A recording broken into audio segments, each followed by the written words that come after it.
Okay, so unless you've been living under a rock, you'll know that in Watch YouTube land, it is state of the collection time. I don't love doing these. It's a little bit consumerist. It places a little bit too much emphasis on the ownership of watches, which I think has a detrimental effect on our hobby. But you know what? I kind of get it from your point of view. So here it is. Here's my state of the collection video. Last tire, Seven, go ahead. And I'll come to it. Plays all the time. This is Houston. Thank you, Seven. Oh, we had it yesterday.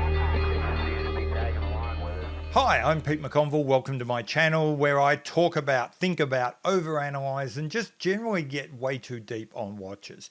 Except for today. Today I'm going to be superficial, super superficial. I'm going to skim right over the top.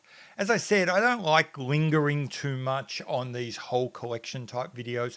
And on top of that, I've got quite a large collection. So if I was going to do that, this would be an enormously long video. So instead, I'm going to cut it really short and just give you just a list of what I've got with very little additional information.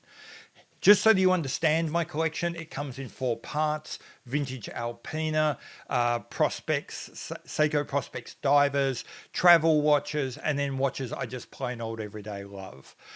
In general, I'm just going to tell you the name of the watch, the reference number. I will say a little bit more in the vintage Alpena part, only because for a lot of those watches, I have no idea what the reference number is. Okay, so we're going to kick this off with my vintage Alpena collection. This is the largest of my collections, and in turn it breaks up into 3 broad lumps.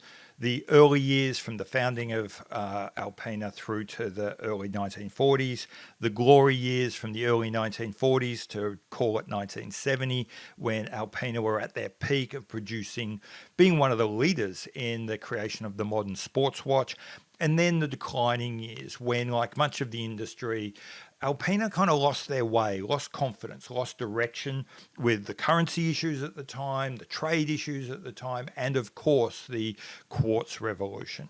So let's get into it and start at the beginning with my early years collection. I don't go right back to the beginning. I start probably in the late 1920s with this little military or trench watch, a very common design. You see a lot of brands making very similar pieces to this. This is my Alpena version. From there, I moved to something slightly dressier in this long, thin, rectangular case, probably from the early 1930s. And from there, we drift across into a very simple squared watch, probably from the early 1940s. Okay, so, I should say I have one more early piece. I have a pocket watch from Alpena. I can't date this exactly. I think it's mid-20s, but it is remarkably similar to a pocket watch that features in a recent Netflix adaptation of All Quiet on the Western Front.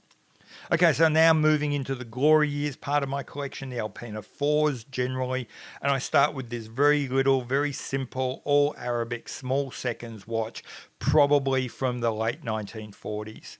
I then have an early-ish 50s, maybe mid-50s steel watch, mix Arabics and indices, still small seconds. But from there, we move into center seconds and gold, and probably a little later. So we're probably talking mid to late 50s. After that, we start getting into clearly late 50s, early 60s, much sleeker designs with my Starliner and also the Tropic Proof. And then from there, a nice dished dial, simple, unadorned, and unfortunately unnamed watch that I think is from the late 1960s. Finally, wrapping this up, we have watches which are right on the cusp of the 1970s. You can see that primarily from the case design, but also from the fact we're starting to see automatics. So the first is the Stratomatic, and then one of the jewels in my collection, my 1969 Alpena C-Strong 10 compressor diver. Okay, so that's the glory years. Now we start seeing the decline of Alpena. And we start by a watch I absolutely love, which is in many ways a fairly generic early 1970s diver. Like I said, it's interesting that this is not marked up as a C-Strong. which I think is one of the signs that something's happening within the brand and they're kind of losing focus. The very next watch is branded as a C Strong, but is not a diver, which again illustrates this embrace of more the fashion forward direction of the 1970s and losing some of their tool watch focus. I've then got an Alpena President, a little tonneau case, big chunky indices, recessed crown, clearly a child of the 70s.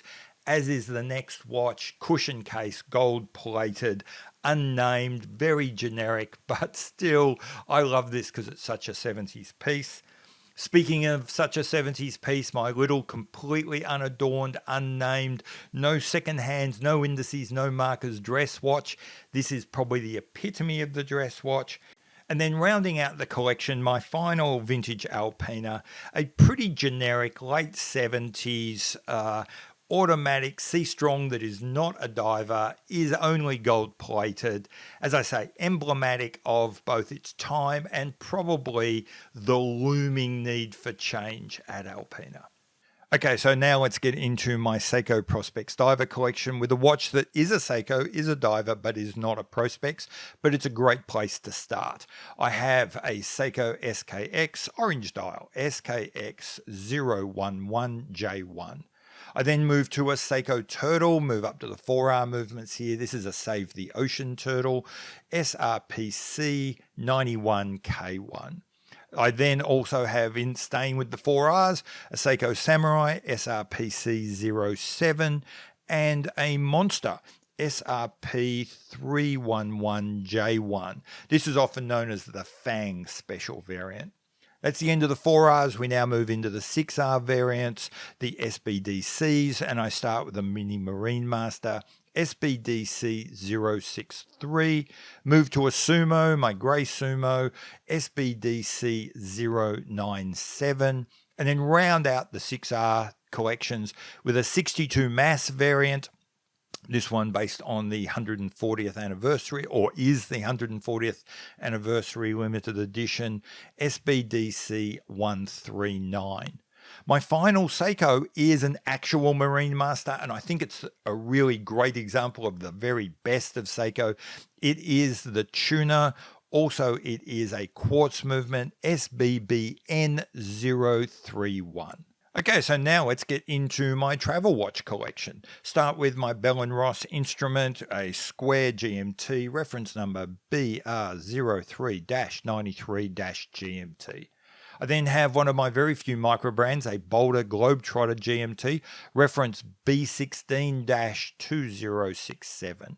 Now, the first of quite a few Breitlings you're likely to see, my 1990s Antares World reference B32047, a much more recent Breitling, current generation, an Avenger Night Mission GMT.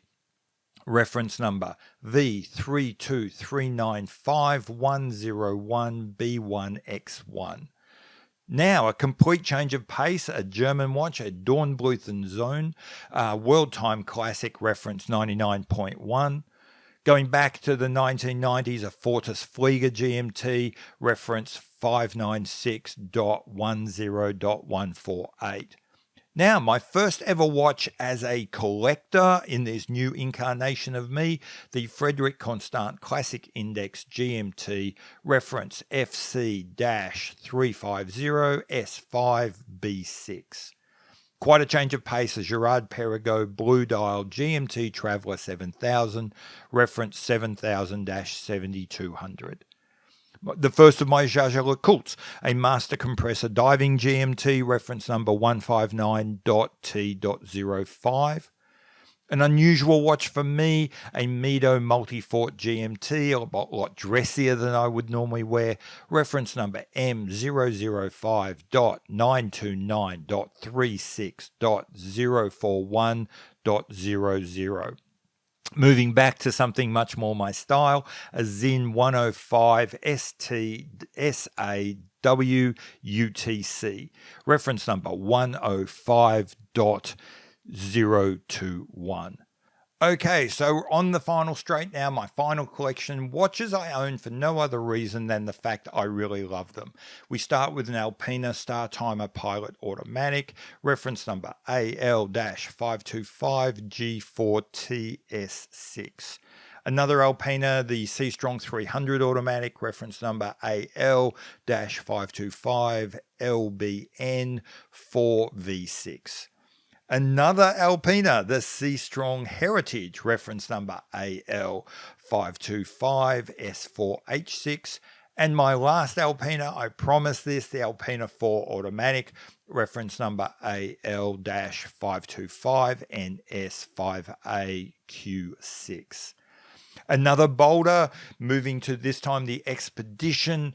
This is the Eiger full loom dial variant. Okay, so we've also got a run of Breitlings here. We'll kick this off with a Breitling Sprint from the 1970s, reference number 2214. Another 1970s Breitling chronograph, the Transocean, reference number 7102. Much more recent, we've got the last variation of the Breitling Super Ocean, Iron Man Limited Edition, reference number A17367D81C1S1, and the very latest, just released Kern Era Super Ocean 44 in bronze, reference number N1737620-1Q1S1. Sticking with bronze, I have a Glycine Combat Sub, also in bronze, reference number GL0200. I then moved to my IWC. This is a pilot's watch, a RAF special edition made specifically by IWC and available only to existing or former members of the Royal Australian Air Force, reference number IW328102.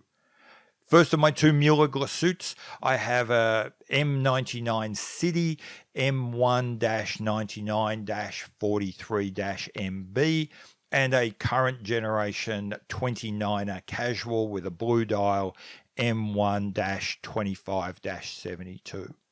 And so that brings us to the end with my Jaeger-LeCoultre Polaris. This is the date version with a green dial, reference number Q906863J. Okay, so that's it. That's my collection. If you guys have got more questions about like individual watches, why, how, when, where, or if you want me to like expand on it, in some cases I might have already done that, but if you'd like me to do it again, just let me know in the comments below. That gives me ideas for videos in the future. I've been Pete McConville. This is my channel where I talk about watches. If you want to do more of this, like, subscribe, do all that sort of stuff. I'll see you later. Bye.